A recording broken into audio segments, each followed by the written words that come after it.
Welcome to today's webinar, Bridge Financing for Today's Competitive Purchase Market. My name is Rose. Today's speaker is Joe Lydon. Now, throughout the webinar, should you have any questions, please go ahead and use the little chat questions function. We will be answering all your questions at the end of the webinar. So with that, I will turn it over to Joe Lydon. Good morning to all of you. Afternoon for those folks in the East. Next slide. So today, I'm going to basically describe our bridge loan program, how it works, credit requirements, income requirements. But mostly I'd take, I'll stay with the slides. So next slide. A little bit about us. We're in San Diego, California. We've got centers in Ohio, Rhode Island, and Georgia, in addition to San Diego. Been around this business for 40 plus years and now lending in 41 states. Next slide. Okay, so what we do, we basically do non-QM, a lot of Alt-A type of loans. About 60% of what we do are 720 plus FICO borrowers. We do have I-10 programs, foreign national programs. If it doesn't fit conventional, it would be something that we would be looking at. Next slide. Okay, so a bridge loan. So first off, it's important to understand that when we're talking about a bridge loan, while the bridge loan is one loan, which I'm going to describe in a moment, really for us, we're going to be doing two loans. It's important that we get both loans. So the idea behind a bridge loan, it's a short term, in our case, a 1-year single payment loan used to achieve cash out from the borrower's departure property, and he must be selling that property, to be used as a down payment on a property that the borrower intends to buy. Next slide. So the bridge loan allows the borrowers to make an offer on that new property he or she intends to buy and make it a non-contingent offer. So in very competitive marketplaces where a contingent offer would be problematic, the bridge loan solves for that problem. The loan pays off the existing lien that might exist on the departure property and also provides cash out using the equity to provide the borrower with additional cash to use as the down payment. Now, the one thing that's different than with our bridge loan than maybe one or two that exists in the marketplace is that we have no monthly payments on the bridge loan. It's a single balloon payment due when the home is sold. Next slide. Okay, so how the bridge loans, okay. Ideally suited for borrowers looking to upgrade, yes. Great solution for borrowers who need access to the equity, yes. Great solution in a competitive housing market, already said that, yes. Borrower wants to wait to get the best price possible for their departure residence, yes. Good bullet points from our marketing people. Next slide. Okay, so the credit requirements. We do want upper kind of quality borrowers, so the minimum FICO score is 680. We occasionally make exceptions, so don't be shy. No major credit events in the last 4 years. Certainly a good mortgage history in the last 4 years. Minimum trade lines of 2, with 2 being active. Next slide. Okay, so the DTI calculation will be based on the permanent loans PITI. So the bridge loan will not affect the DTI. This is important. One of our competitors has a bridge loan that allows, that basically requires the borrower to make payments on both loans, the departure residence and the new residence, and they allow for the DTI to go up to 60%. Most borrowers don't like being put in that position, so I think you're going to find that our program is favorable. We will accept full doc and bank statement as acceptable income documentation for both loans. And for purposes of pricing the loans, we use our super prime Alt-A guidelines. It's basically our Alt-A book. The departure property is not to be rented, nor will we accept any rental income associated with this property when calculating the DTI and the residual income. The max DTI is 50%. Next slide. So the bridge loans, now we're talking about LTVs. So I won't accept rural properties as collateral. The departure property must, underline the word must, circle the word must, underline it again, must be MLS listed for sale, and the listing agreement must be evidenced in the file. I'm going to come back to that and talk a little more about that since I didn't circle it enough. Maximum LTV on the primary res, the new property, or if it's their primary residence, is 75%. And yes, we will consider doing a bridge on an investor, non-owner property, but the max LTV on it is 65%. And yes, we have closed one of those already. Okay, next slide. Okay, so the LTVs on the new property, the permanent loan, which is not a bridge loan, obviously. The LTVs are going to be determined based on the super prime Alt-A guidelines, so they may never exceed 80%. Higher loan amounts will be affected based on reductions in LTV described in the super prime guidelines. So if you're looking for a $2 million loan, it's not likely that you're going to get 80%. We'd have to look at our guidelines and say, what for $2 million, what's the maximum LTV would go? And I think it's like 70%. The non-owners must be approved by senior management only. So you can do a situation where you're using a bridge to finance a non-owner that happens to be listed for sale to purchase a new non-owner. That actually can happen. Lien position, first lien only on both properties. Okay. Next slide, please. So the bridge loan, it's a 1 year. It is not renewable. There's going to be a borrower affidavit that'll be signed indicating the borrower knows the bridge loan will not be renewed and the borrower fully intends to sell the property. It's very matter of fact, that affidavit. The bridge loan provides for default interest at 12% and will be in default if sales listing isn't maintained or loan not repaid at maturity. Okay, so what that means, I said I'd get back to this topic. We actually had one loan that we've done whereby the borrower listed the property to get the loan and then he delisted it immediately. Well, that would cause the person to be in default.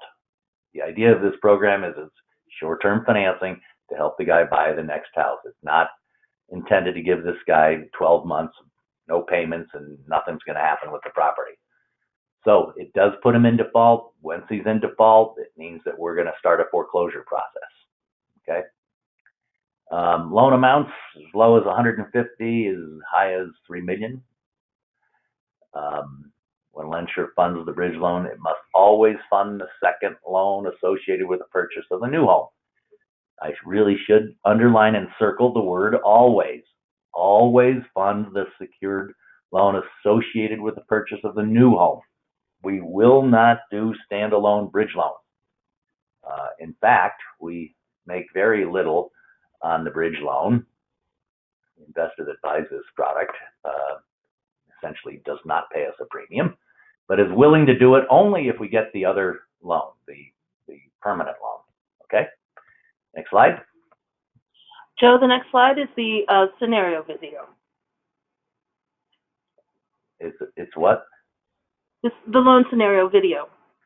Oh, the video. Okay, so now you're going to listen to a video of basically all that I just recently said to you. But it's a fun little 2-minute video.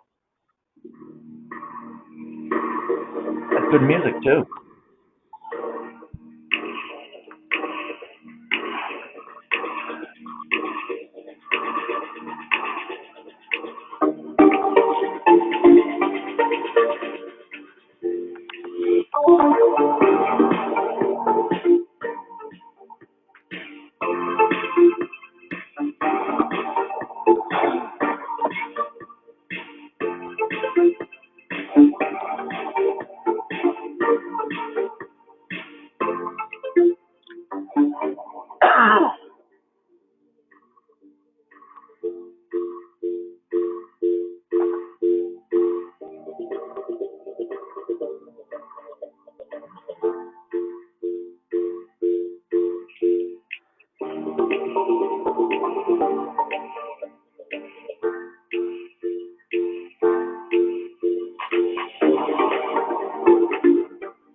Okay. Um, these are other products that we sell. We have got a great asset depletion, asset qualifier program. Of course, we're very good at bank statements. About 57% of the production that we do are bank statement loans.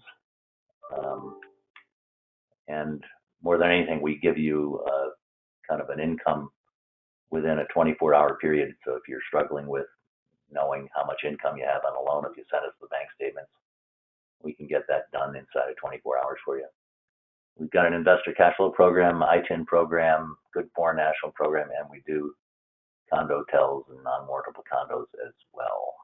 A fairly full menu of products. Next slide. Next slide. And here's Roses, the young lady who was introducing me on this webinar, and she is the person that works with brokers to put together kind of private label resource kit, customized marketing materials to help retail loan officers market the product. Next slide. Sure. And everyone, these private label marketing materials, including postcards and flyers and emails, and it includes the bridge loan financing program. So if you guys wanted to starting to use these to help drum up business, you can start doing so today. Just click on this link or access this link, bit.ly/LendSure resources, to download any and all of the materials. Questions. Okay, so So please. with that, I'd open it up for questions. Awesome. And everyone, please go ahead and use the questions little function to submit all of your questions. I've got several questions asking if they can get a copy of the slide deck. Yes, I will be submitting. I'll be including a link to the slide deck when I send out the thank you emails with it in about an hour. So you'll have that. Do you require, first question, do you require the borrower to use LendSure for the purchase if also using a bridge loan? Yes, we do. Okay. May we obtain your underwriting matrix for bridge program? I'm sure we can do a cutout. Rose, why don't you send me an email or send Dave Hertel an email and ask him to send you those guidelines and just provide just the bridge guidelines. And you Absolutely. can Oh, send it in the same attachment that you send the presentation itself. got it. All right. And then Dennis wants to know, are there two loans or just one with the partial payment of the first upon sale of the departing residence? If two, are the two cross-defaulted and cross-collateralized?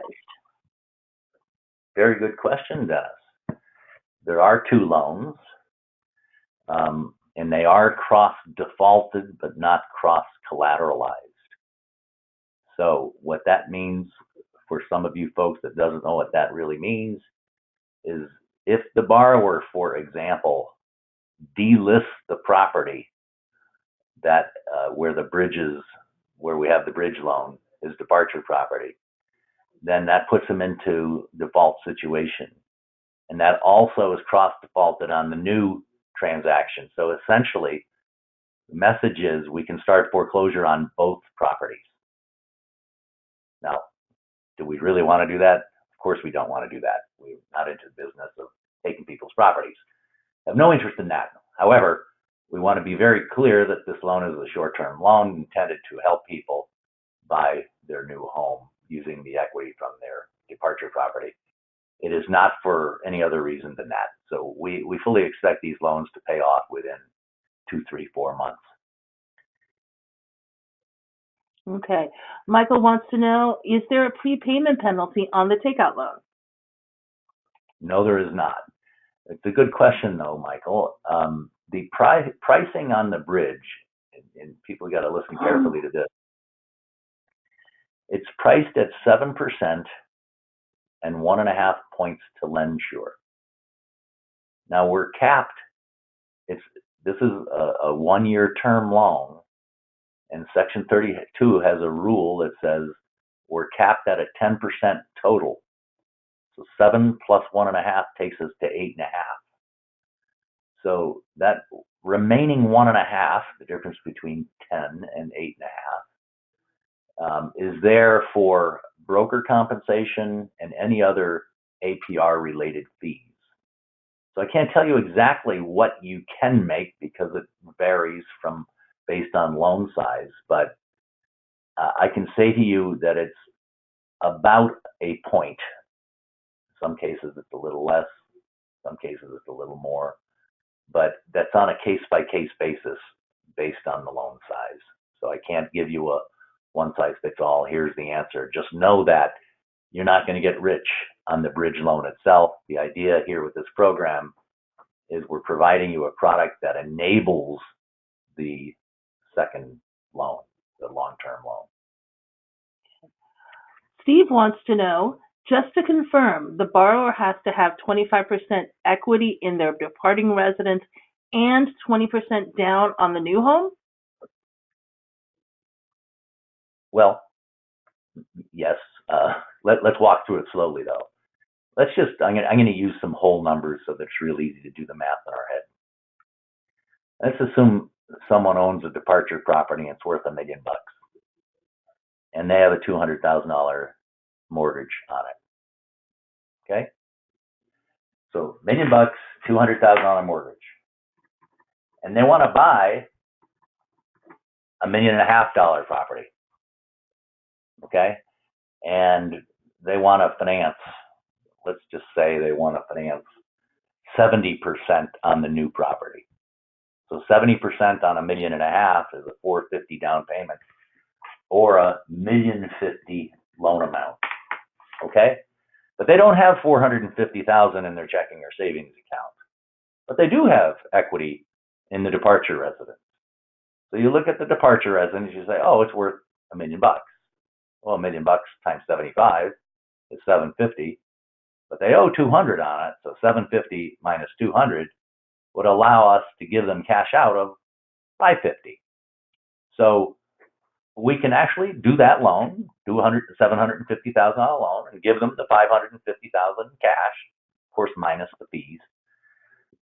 And then they can take that $550 and put it as a down payment on the new property. Of course, what the LTV is on the new property is really going to be relevant to what kind of payment the borrower wants on that property. So sometimes it'll be 80%. It can be as much as 80%. We allow it to go to 80. But oftentimes it's less than that, because several deals that we've done have been just the opposite of that. The borrowers were very cash equity rich in the property that they were departing, and they wanted a small mortgage payment on the property that they were buying. So it was more of a kind of a buy down, retirement type situation, where they were selling a $3 million house and moving into $1.5 million condo, and they really only wanted a $600,000 or $700,000 mortgage. So they're kind of all over the place, but know that we can go to 75 on the departure property and 80 max on the new property. Okay. I've got a couple of different questions, a few questions actually, on where's the broker package and how do I access pricing and matrices. What I'm going to do is after the webinar, I'm going to ask your account executives to reach out to you. So each of you should be getting an email from your account executive.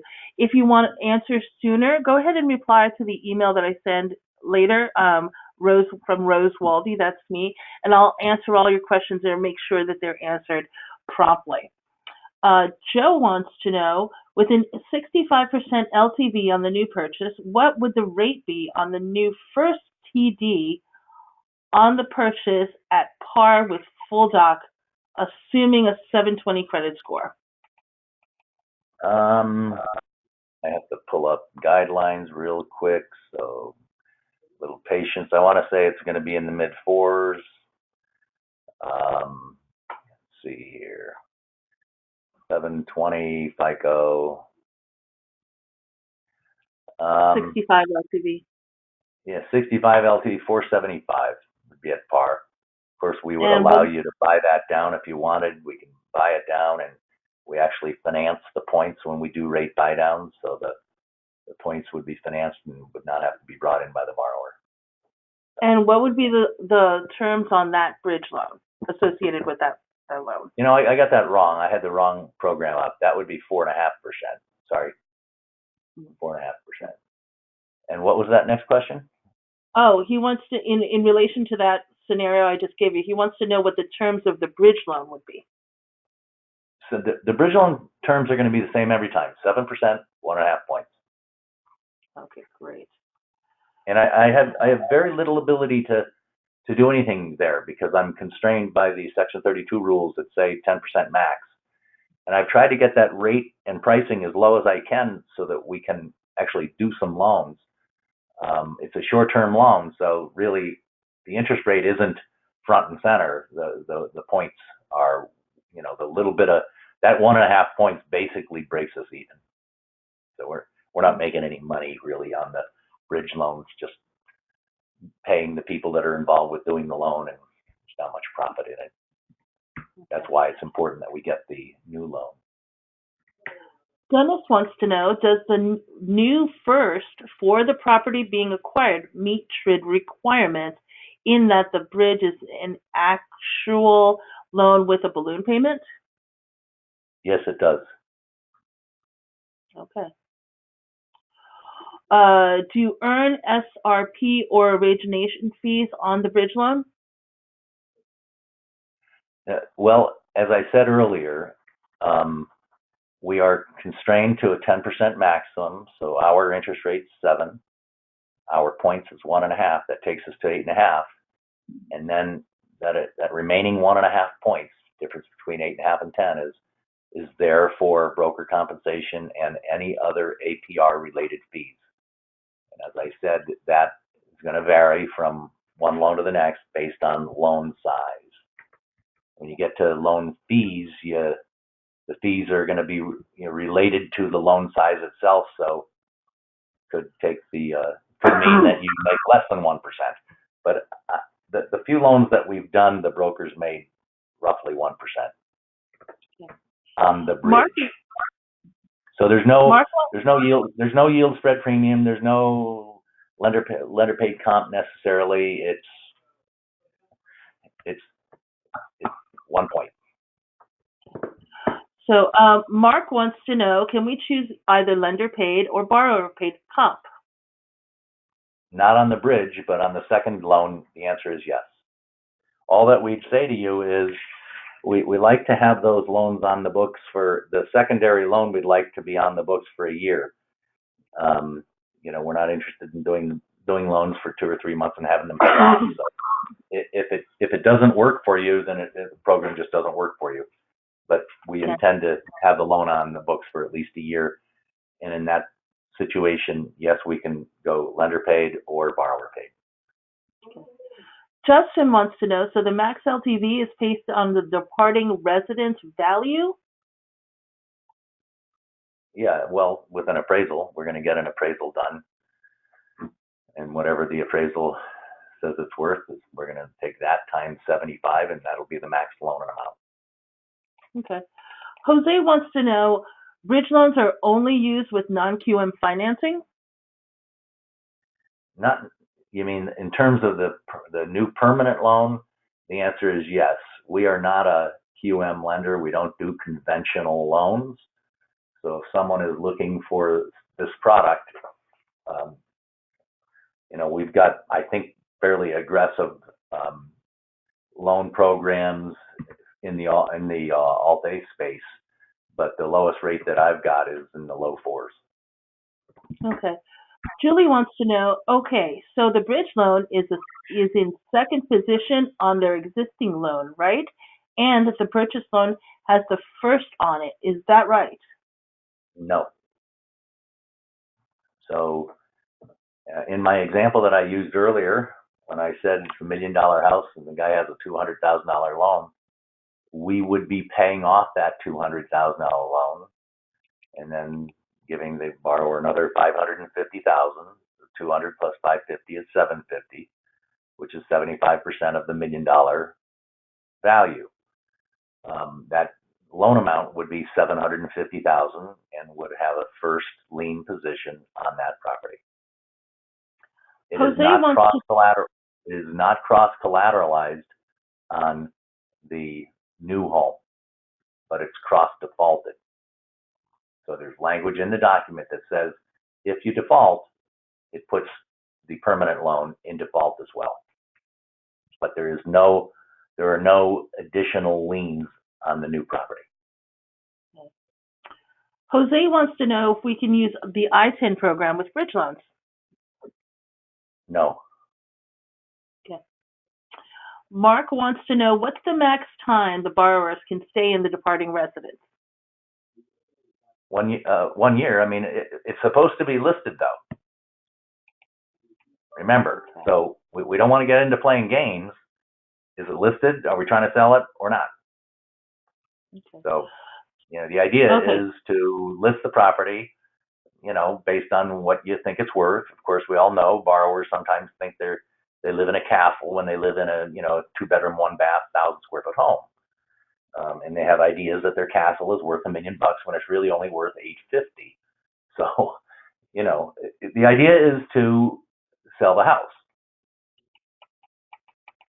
Okay. I'm looking through the rest of the questions, and I think the rest of the questions are ones that you've been answered already with answering the other ones. Robert wants to know, the 4.5 par rate, is that with a 5-1 arm? That's a 7-1 arm. Okay. You can do it as a 5-1 arm if you'd like, but we don't have a difference in interest rate from 5-1 to 7-1, so we really don't offer the 5-1 product, because brokers like you would say, well, why isn't there a difference in interest rate? It just happens to be the way we do it. Okay. Wanda wants to know, do we use IO payment then for carrying the bridge loan with the new house, PITI? Well, no. There's no payment on the bridge loan. No payment. So if you're asking me, will we consider an IO product on the new property? The answer is yes. You'd have to qualify under our IO guidelines. Okay, good. And then I'm asking whether this webinar is being recorded. Yes, it is, and I'll include a copy of the webinar. Okay, one final question. It's the last one from Wanda. What is your EPO requirement on the new loan? 12 months. Okay, sounds good. Okay, great. Hold on a minute. Does, Hold on a minute. Roses are red. yes, Hold on a yes, second. sir. Okay, so listen, folks. Um, I used to do these loans in the late '70s, so I'm very familiar with it. And they're not rocket science, but for those folks who haven't done them in the past, they can be a little bit confusing at the start. Um, and I promise you that there'll be some of my own account executives who are going to be a little confused. So if you feel as though you're not getting complete answers to your questions, I'd say you can call in to my office, and it'll be either me or I'll put some of our senior salespeople on the phone with you, sales management personnel, and we'll get you the answers to your questions. Okay. Thank you. Thank you very much, everyone, for joining us today.